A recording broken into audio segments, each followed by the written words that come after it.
Welcome to PM Express. Now, the shocks, the heartbreaks, the victors, and the vanquished.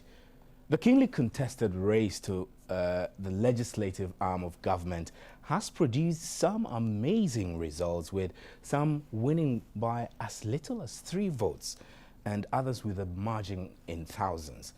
You don't have to expect that the composition of the new parliament, when the 5th parliament of the 4th republic is sworn in after the dissolution of the 4th parliament, will be the same. Faces like Fifi Kwete, Sama Blackwell, Firebrand, Titus Glover, and lawyer Adjoa Safo will be there to regulate government business and formulate all manner of legislature. Some bigwigs in the old guard were brushed aside by a daring electorate to make way for fresh faces. Now, women also made some exciting inroads, with 29 of them who will be fighting to lift the voice and project the interests of the entire female sex. The parliamentary results have led us to question assumptions about stronghold seats, but also to question, not only to question these assumptions, but also to question how the new parliament will look like and what we can expect from both the veterans and the new entrants. You can join us by text 1760 or post your comments on our Facebook or facebook.com/multi-TV-world. My name is Stephen Enti, and tonight I have with me Rashid Pelpuo, who is Deputy Majority Leader and is MP for Wa Central. We were expecting to have Adjoa Safo. We are expecting, actually, I'm told we are expecting Adjoa Safo, MP for Dome Kwabenya, and when she joins us, we will introduce her on the set. In the meantime, congratulations is in order, Honorable Rashid Pelpuo. Thank you. It must have been a tough fight for you. Yeah. Winning, how do you feel? Well, I feel normal. This is not the first time I've contested and won an election, and it was a tough contest, as you know, around the country, and one expected to win, and I expected to win, and I won. I'm grateful to my people. I'm thankful to them because they have shown a lot of confidence in me in the midst of serious challenges, opposition, wrong allegations, and all manner of assumptions about you. In the face of all that, we had a very strong majority who stood by me and took me through the end and made me what I am today, elected. So how many votes did you win by? Well, I won by 28,000 plus votes. That's a lot. Yeah. Convincing for anyone who doubted your popularity in the region. Yeah. You look a fine man. I always, when I have the opportunity to interact with you, you look a very nice man, and I'm told you are. But I mean, the politics of it, did you have to play rough in order to win? No, not at all. In fact, at the heat of things, my opponents mounted platforms to say all kinds of insulting words against us, against me and my presidential candidate. But I insisted that nobody from my camp should insult a single person from the MPP side, nor the PNC side, and that we insisted that we should tell the story about our Better Ghana agenda. I have been very helpful to my people. I'm ensuring that we get water supply to Wa. I'm ensuring that we get electricity to reach as far as the furthest community away from the center. We are supporting development, school projects. So we said, I told them, and we agreed that is a good story to tell, rather than mount a platform and talk about somebody and insult them and say all the bad things about them. So that's me. I try hard to play politics, neatly, even though I can tell you, even though sometimes it's naivety to think that you can always play it clean and neat. Yeah, but I insist on that, and my people listen to me. So sometimes being committed to ensuring that you do the right thing and not doing the dirty work can still earn you some votes. Some votes. Yeah. Are you for the shock exits? I mean, I call them shock exits because there are many people who possibly might not have expected that they will exit. You possibly might know a few of them. Which of these for you was unexpected? Moses Asaga and the information minister, were very much, former information minister John Tia were very much unexpected. Joseph Edu of the MPP was also very much unexpected. These are people I know very committed who come to Parliament with a lot of support behind them.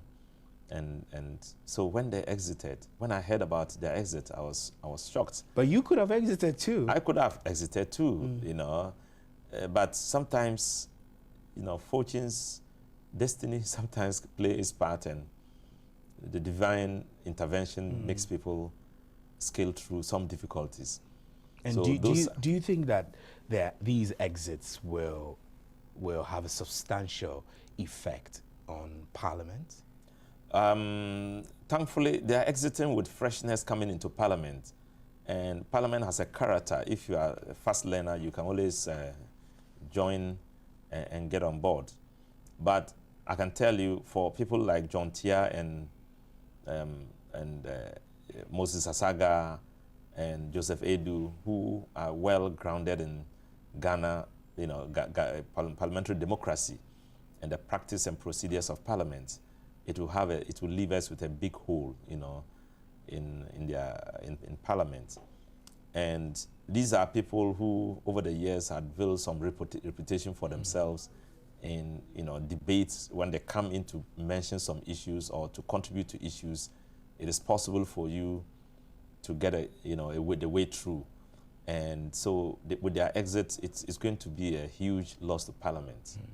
Loss in which sense? Is it loss in the quality of discourse or loss in the quality of debate? What exactly will Parliament lose when old guards are kicked out and new ones come in? We'll be losing the kind of memory that is non-institutional, but that has to do with a personality input, And you will find that John Tia will be very will have a lot to contribute when it comes to how to relate with the executive.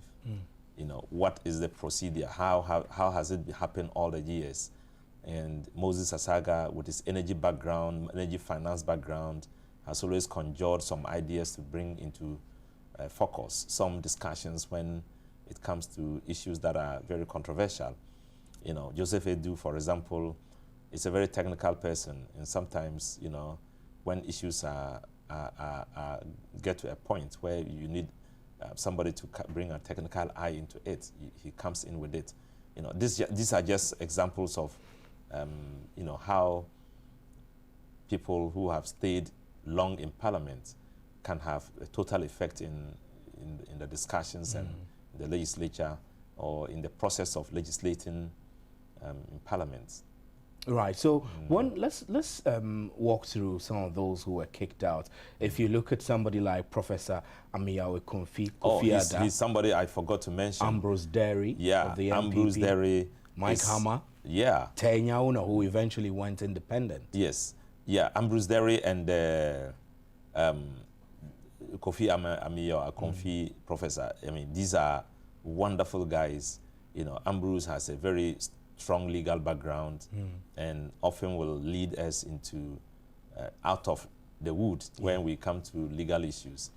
And he's a very compromising person. He's a person who would normally appear objective when it comes to issues and would not necessarily say he's MPP or NDC, but would want to state the real legal position that help us to build on issues that are before us. And Amiyawe Akonfi is also another person. He's scientific in nature, in character, in understanding and discussing issues, and often will bring them on bear And has been in Parliament for a good length of time. No, he's in Parliament for 2 terms. And but so, I mean, just like me, I'm also in Parliament for 2 terms.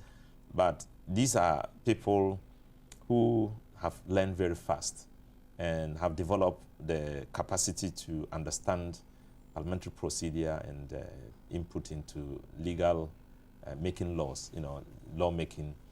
And that helps them to project themselves to the fore, when it comes to issues that are within their scope of So what do you think accounted for their poor performance?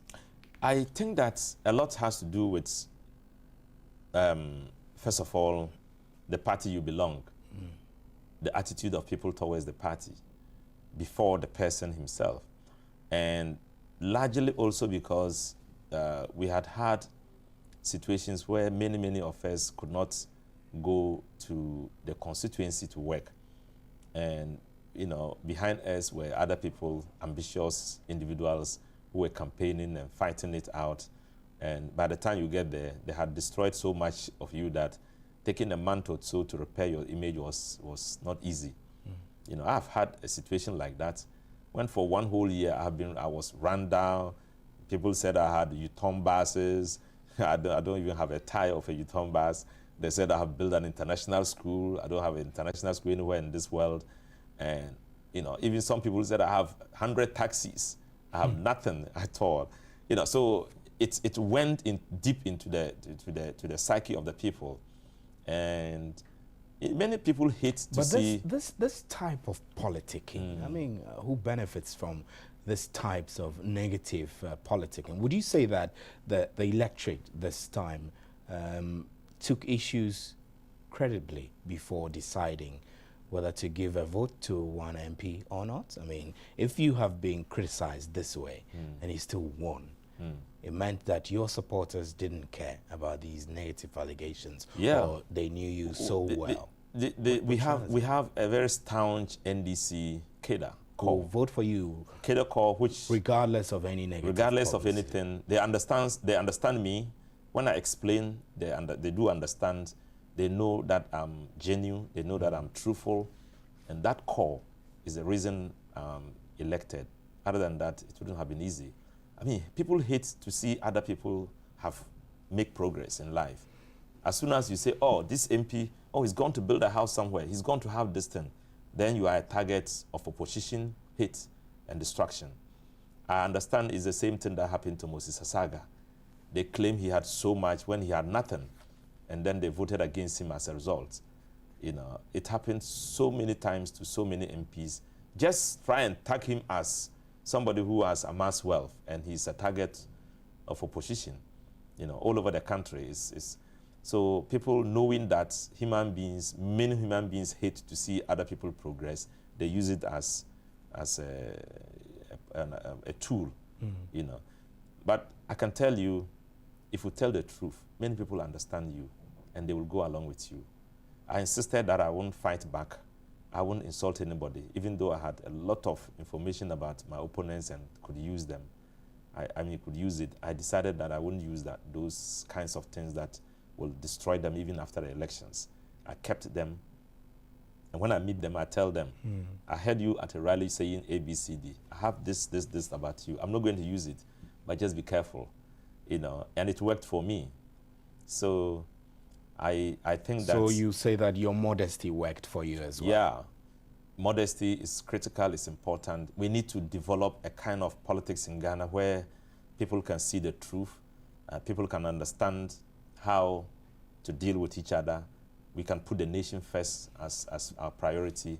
We don't destroy each other because of politics, and we don't destroy the nation because of politics. It's critical, it's very important. It's something that we can't do without if we want to pursue democracy to the fullest length and alongside with our development strides. You don't appear Machiavellian all the time. That the ends justify the means. Whether it doesn't matter whether the means, the ends will be destructive. Whether the means will be the means to the ends will destroy other human beings or not. It doesn't matter. Just get what you want. And do whatever you can to get it.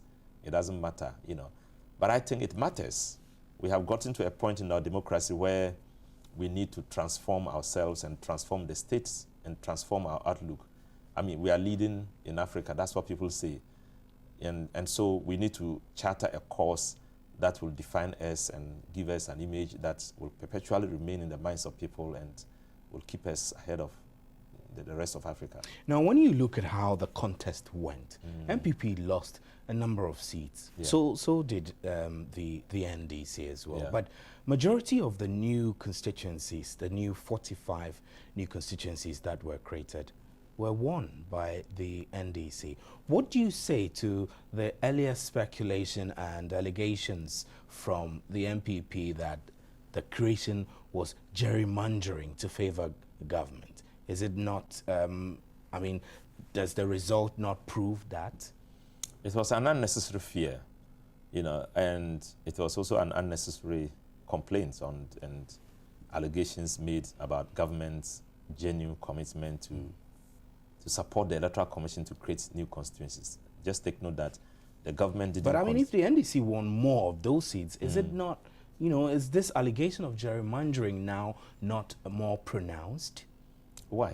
What does that got to do with any gerrymandering? You know, I mean, we are not delaying anything. We are not trying to destroy any process in order to achieve any objective. We follow the same process.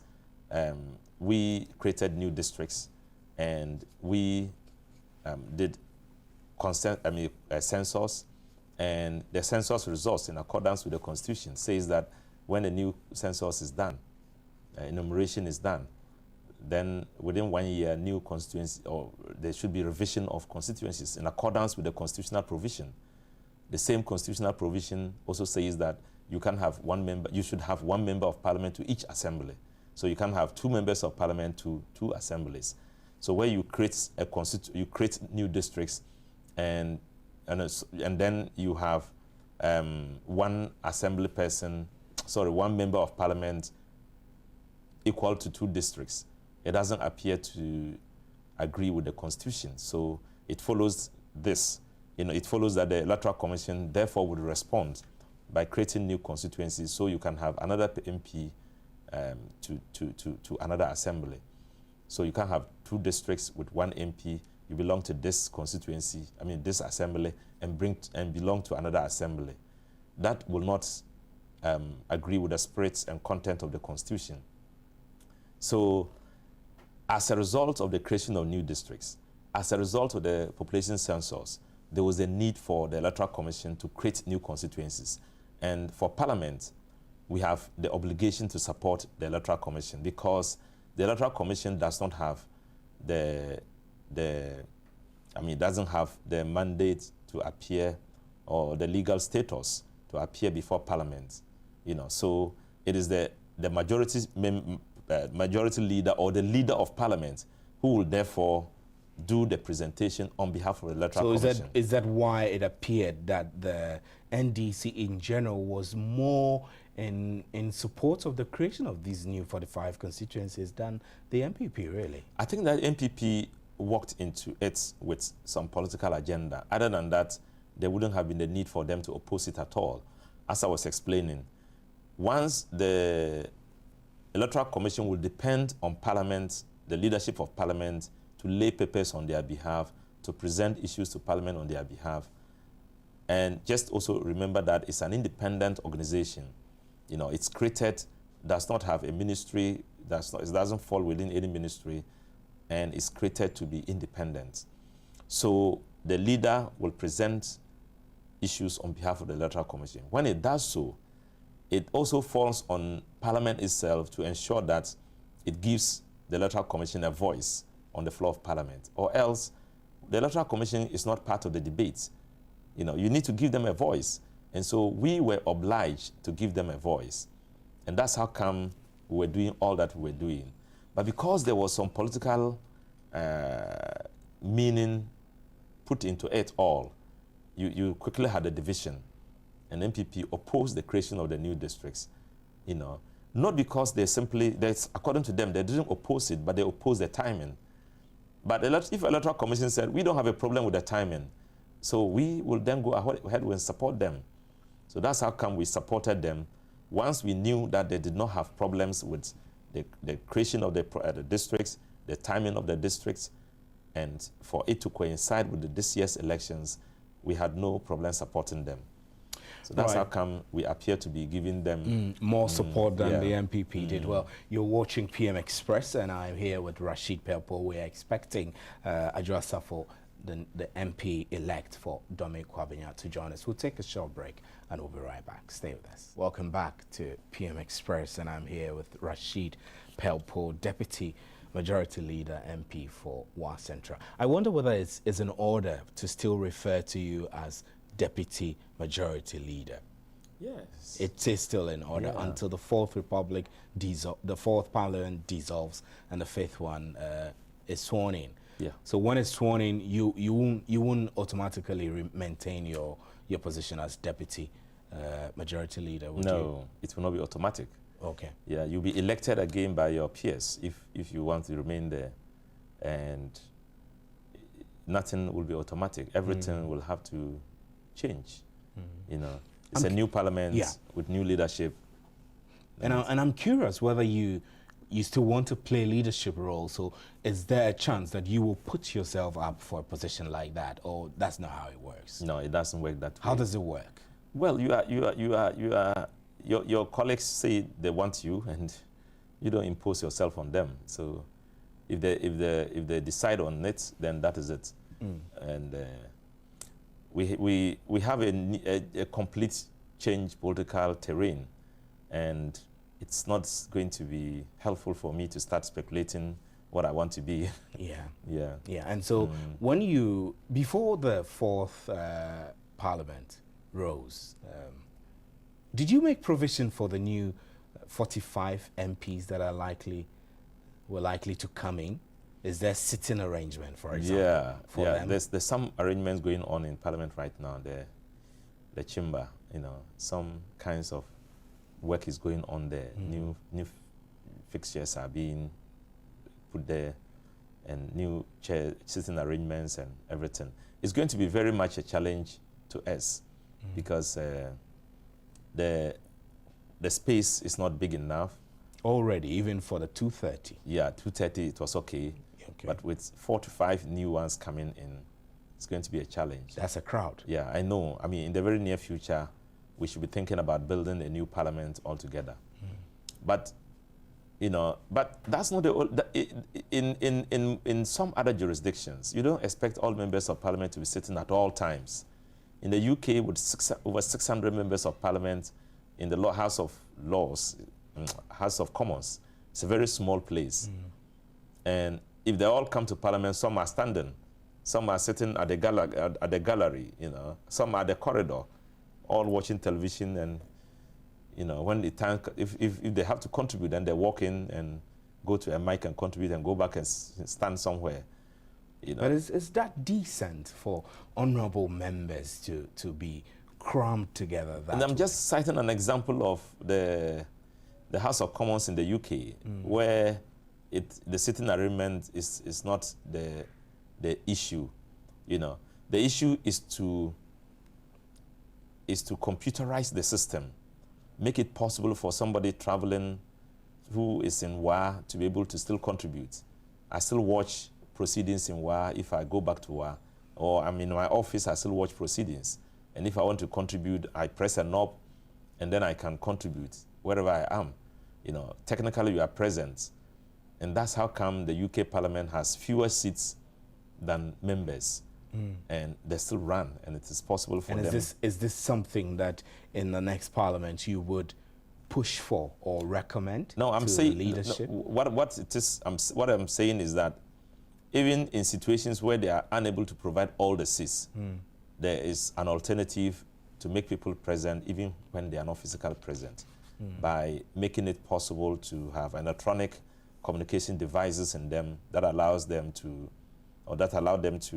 be part of the proceedings, without necessarily being physically present where the debate is going on. Okay, so when we look at new faces like Fifi Kwete, Sama Blakwa, Titus Glover, and Adwoa Safo, who we're expecting to join us in the studio, do you anticipate a lot of energy, fresh energy coming in, and how are you hoping that this will impact on proceedings of the House? Yeah, these are people who have had some experience in governance, in our politics in Ghana, and will largely be very useful in Parliament.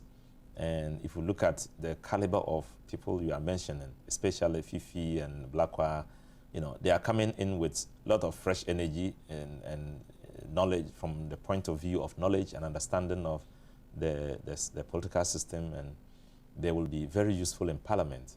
You know, they will also regenerate the kind of political debates that we have in Parliament, and will create a new atmosphere of cooperation and understanding, I believe. Cooperation? Yeah. I mean, Fifi Kwete is a very tough person in nature, and Titus Glover is a firebrand. I mean, the MPP would refer to him as firebrand. I wonder whether the NDC refers to him as that also.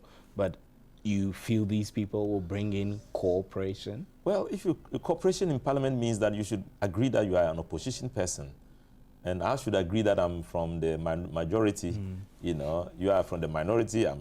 That understanding must be very clear, and so there must be some understanding about that. And if you don't understand it that way, you are not cooperating in our yeah.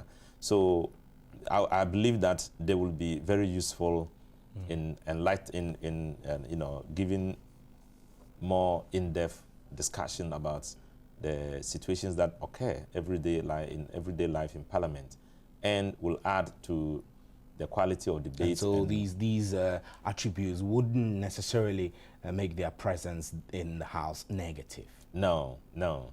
In fact, the more firebrand you are, you know, the more opposed you are to the system that you are opposed to, the better you are in Parliament. If you have an MPP person strongly opposed to the government and wanting to air their views, the more preferable you are. If you're an NDC person more determined to tell the story of our success and more determined to let everybody know that opposition is unnecessary, the better you are. So that's how come, you know, they'll be very useful in Parliament.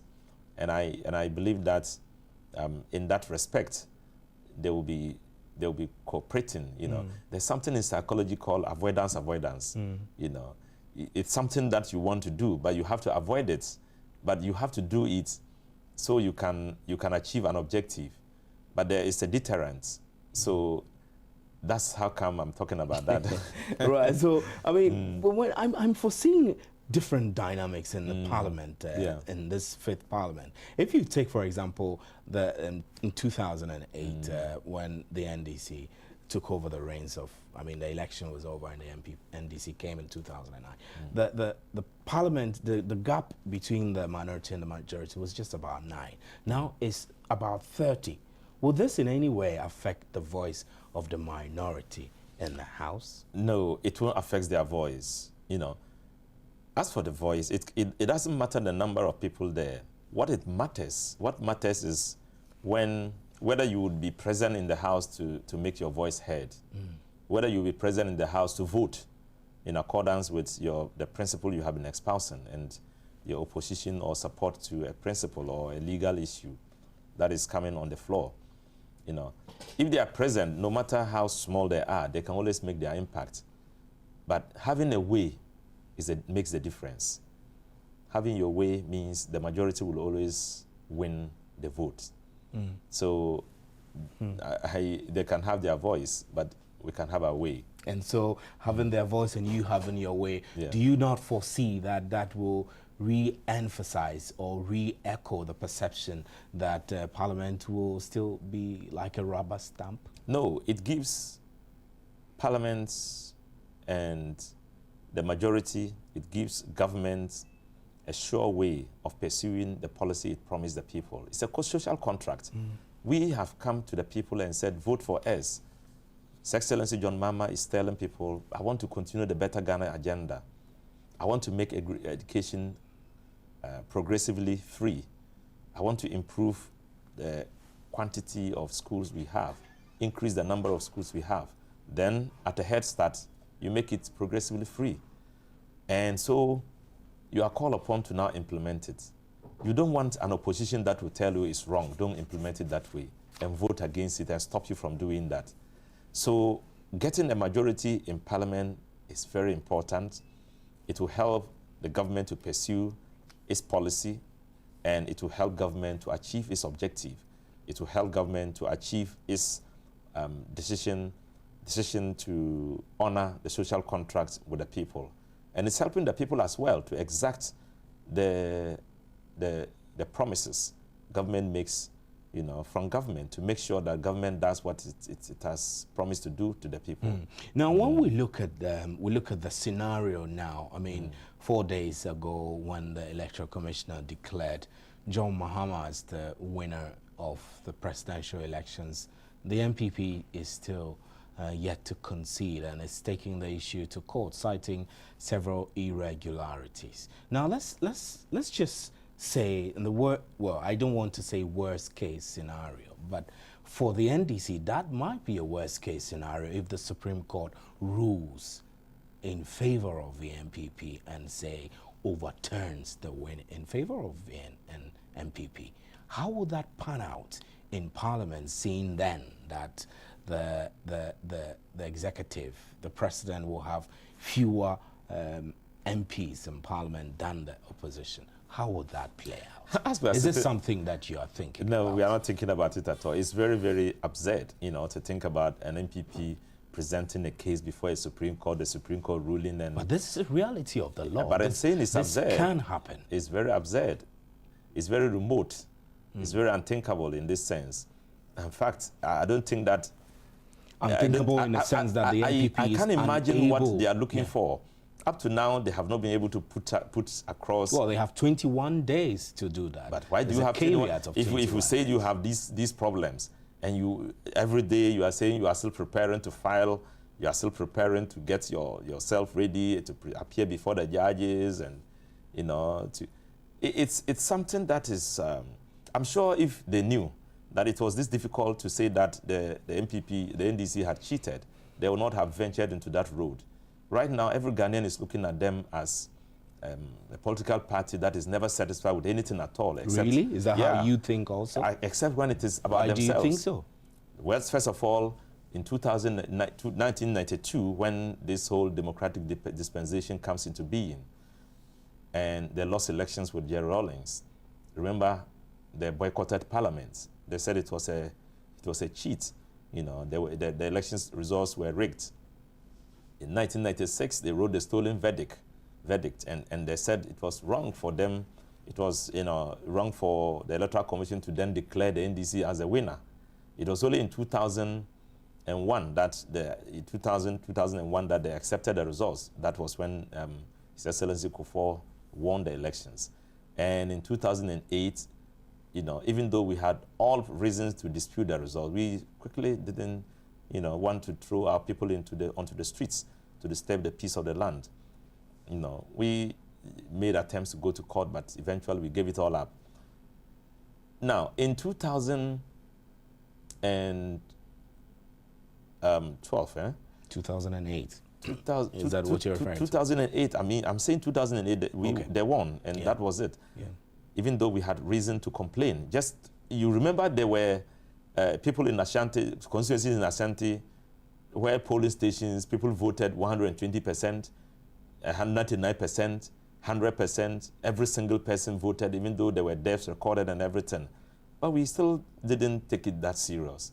Once the Electoral Commission found reason to announce the results, we went to court only for us to correct the situation. And that resulted into us insisting that there must be this biometric system so people will stop cheating each other.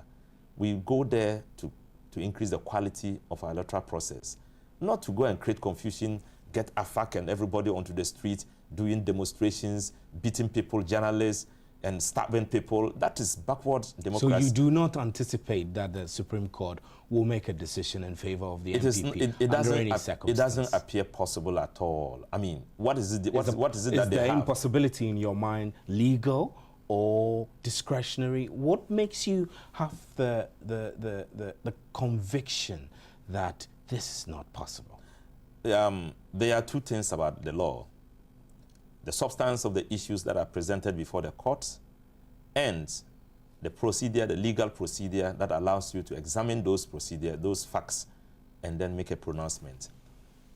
The facts that are going to be presented before the judge or the Supreme Court are not going to be concrete. I don't think there are going to be anything to write home about. I doubt that they will be able to gather. You're already casting doubts before they bring out the evidence. Of course. Where is the evidence? This is a biometric system.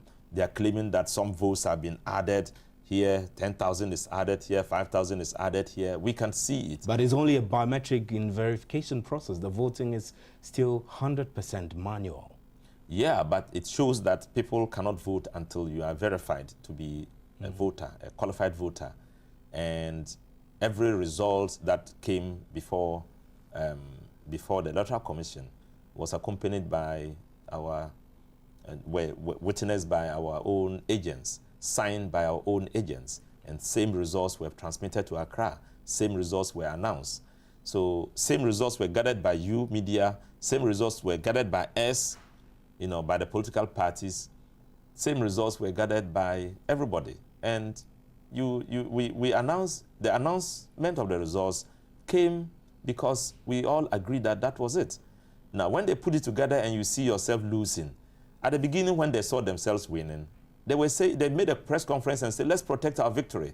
And let's make sure that, we guard against any kind of things. Then they were losing. Then they came back with a press conference and said, somebody's cheating them.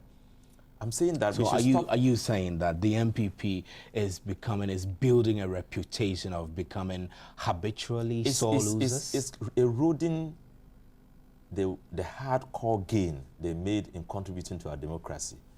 It's been eroding it very fast every year, every time we conduct elections in this country. And it's not good for them. So you're not prepared to discuss the possibility that it just might happen that Nana Akufo-Addo becomes president, and then the parliament will have to have... how can that happen? The president has minority in parliament. How will parliament function under that circumstance? Do you imagine that can happen? In a democracy, let me tell you something. We should expect that. We have won 150 seats. They have won 120... You have about 30 more. 30 more. 30 more. They've won like 121. Now, do you think... And let me tell you, for each of the members of parliament who won in their constituencies with a certain figure, the president won more than us. Because there are local issues in the constituency that prevents you from winning equal to the president. In my constituency, I have 4 other people who contested me. Each of them had a connection that allows them to gain some votes. Indum is a faceless person in my constituency. They don't know him. They can't connect with him. So they won't vote for him. So it was natural for him to get 0. It was natural for the president to gain more votes in that constituency. You understand? You have 2,000 of my members, for example, NDC members, voting for an NPP candidate because their candidate got 20,000 and the candidate of the parliamentary candidate got 22,000. But that 2,000 who voted for him all voted for John Mahama. You understand what I'm saying? So if they bring an allegation and say because the president gained more votes than their candidates, it was a fraud. It's unthinkable and unacceptable. I'm not saying that's all that they have. But if I heard Jake Obechebi Lamte rightly, it was one of the allegations he made about the president getting more votes than his parliamentary candidate. So because of the non-local issues prevalent in the presidential votes, it was easy for the president to garner all the votes of the NDC in each constituency, all of it, 100%. And you will find him having more votes than the MP.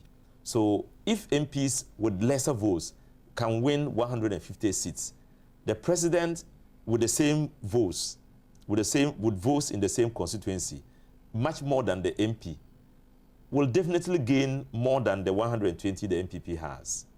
I don't know whether it's very clear. In 150, we gained 150, for example, and we won.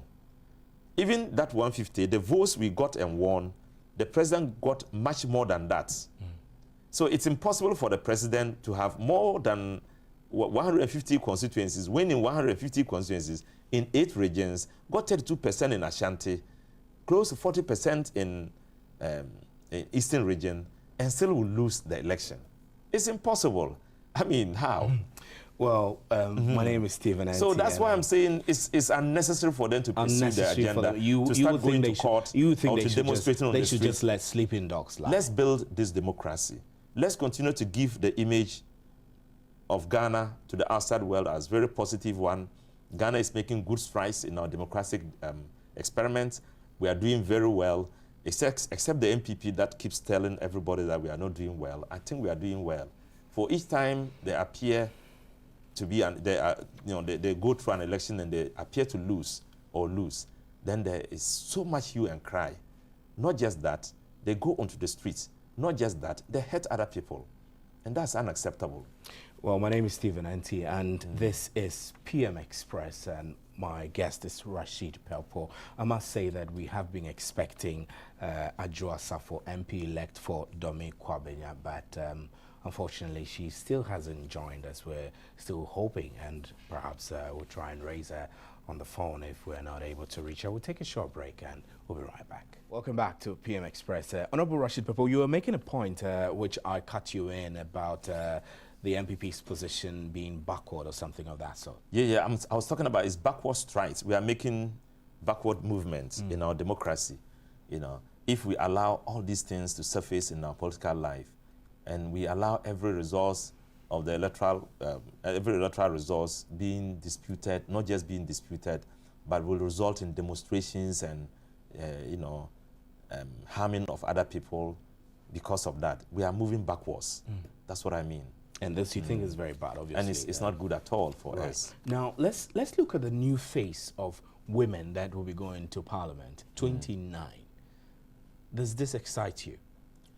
Well, it's exciting that we have 29 women, in Parliament. It's one more than the number that was that we were left with, 28.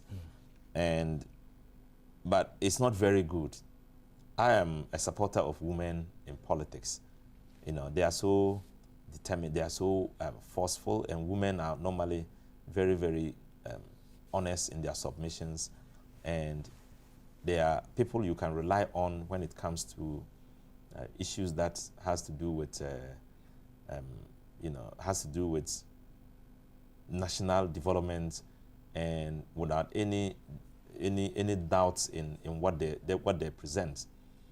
In most instances, in Parliament, the women, even though they are very few, you can always rely on them when it comes to debate and, on issues that have to do with children, have to do with national interests and not partisan interests and all that.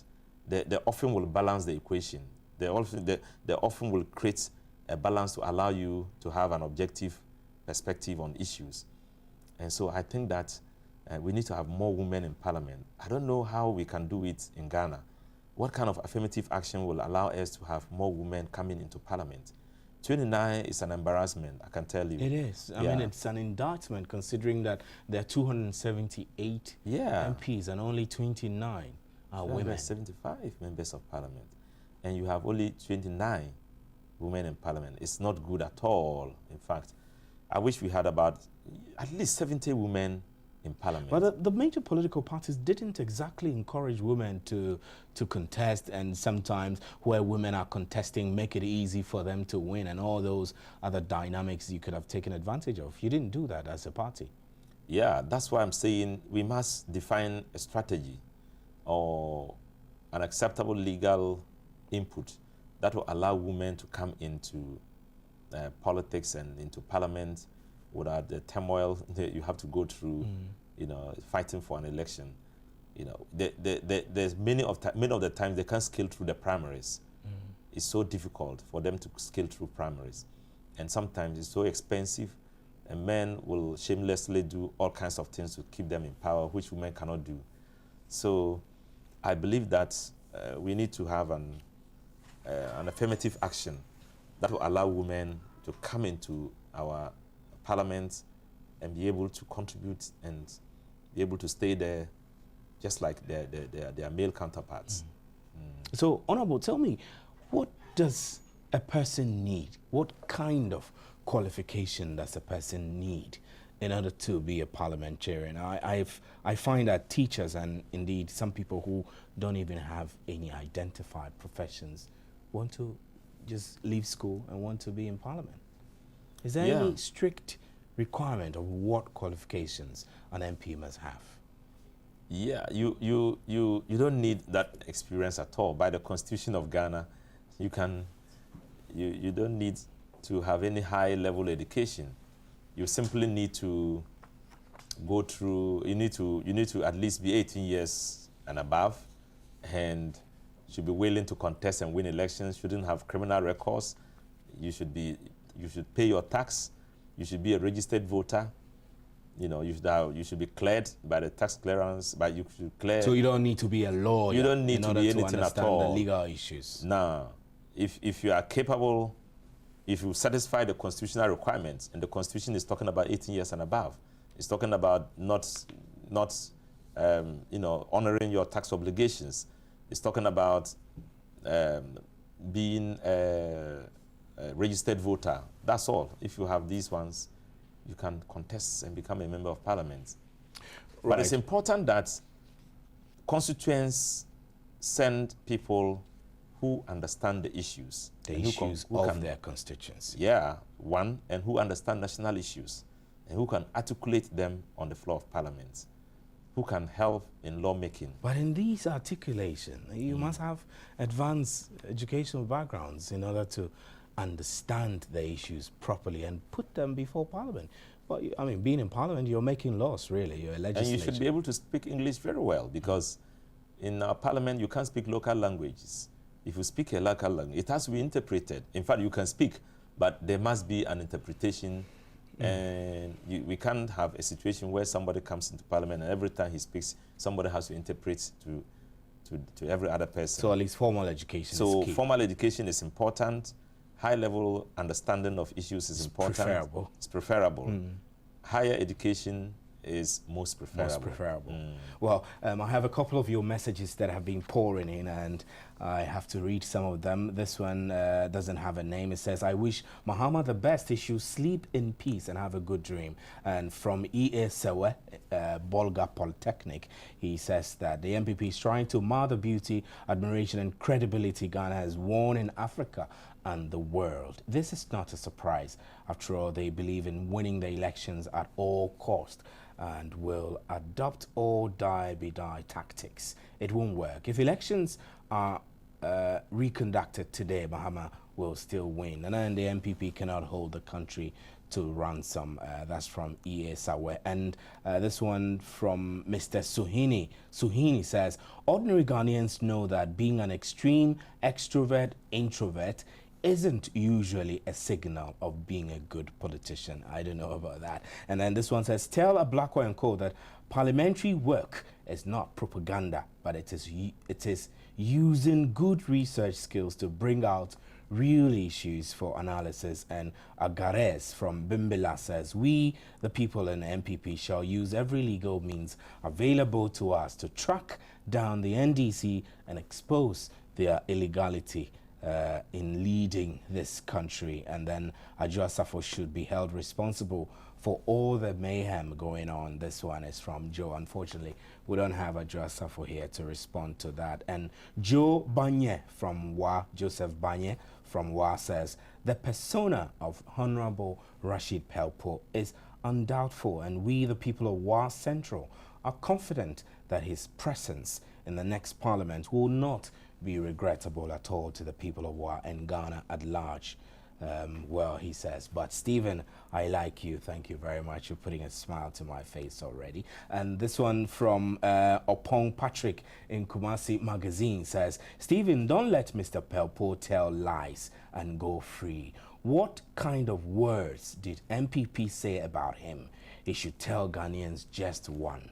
And congratulations, Rashid Pelpuo, for your one-touch victory. And this one from FD from WA says, Pelpuo, cry your own cry. You do not know much about Asaga. Well, and then Agaris again from Bimbila says, Honorable Rashid, I admire your gentility, but you are in the wrong party. That's the view of Agaras from Bimbila. And another one says that, I'm enjoying your intellectual program. Please, who won the Nantong constituency in Northern Region? I don't know offhand, but do you know?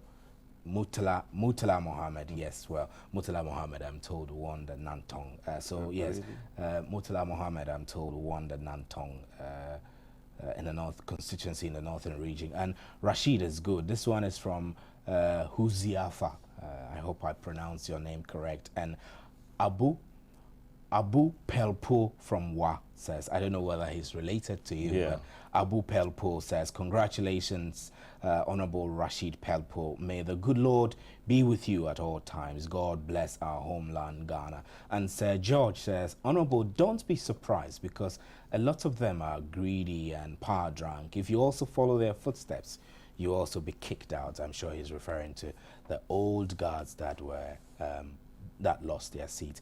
Please check the results again because MPP won more of the new constituencies than the NDC. Well, I'll check again and later give you an update on that. Thank you very much for your message. And this one, Ima from Asimfosu says, I understand MPP had 23 and NDC had 22 of the 45 new constituencies. Who benefited more? Well, I guess these figures are coming up again, whether NDC won more of the new constituencies or the MPP won more. I mean, from the information I have, my understanding was that NDC won more. But here we have figures of 23 and 22. We'll check that and let you know. And this one doesn't have a name. It says MPP lost in the new constituencies because they opposed their creation.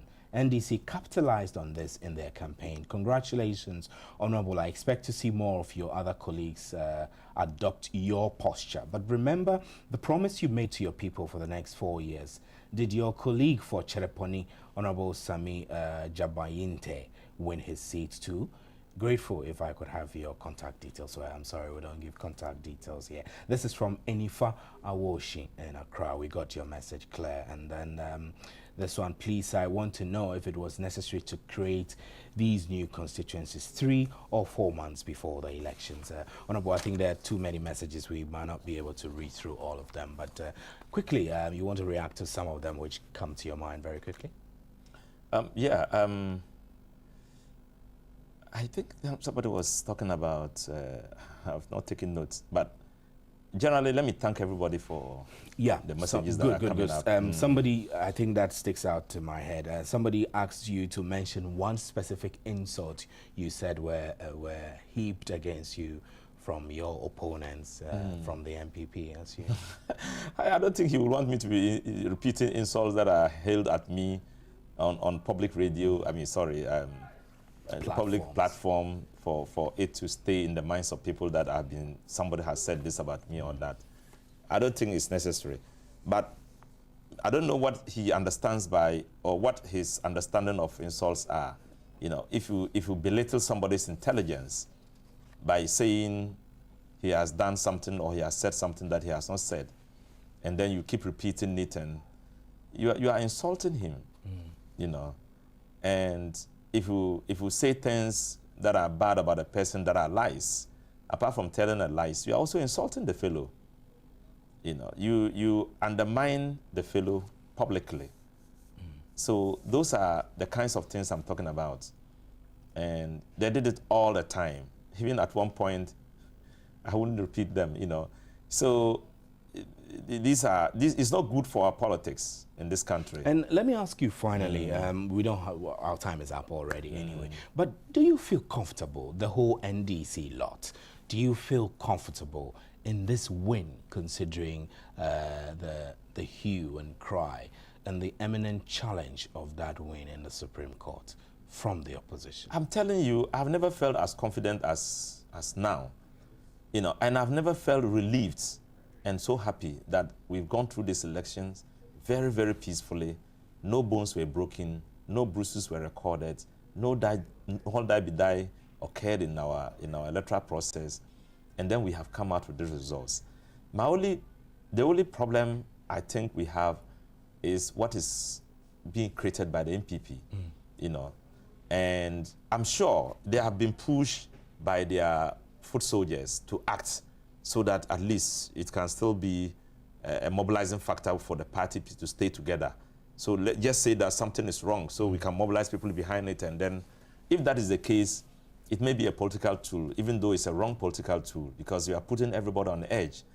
I don't think that there's any problem at all. I'm very confident that what they are doing will come to nothing.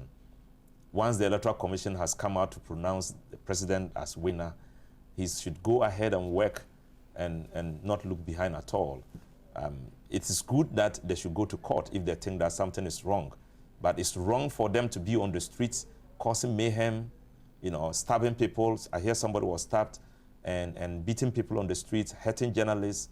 This is not part of what we began for when we came out with the 1992 Constitution. We said that we are treading on the path of democracy. That initiative has been admired throughout the world and in Africa. We want to maintain that. We want to go beyond that. We want to improve it. We can't improve it by what they are doing. That's just what I'm saying. Thank you very much, Rashid Pelpuo, Deputy Majority Leader and MP-elect for Wa Central, also incumbent MP. But I'm sorry, I was unable to get Adjoa Safo, who confirmed to join us. Can I just say thank you to my people of Wa Central? Yes, please. Thank you for electing me.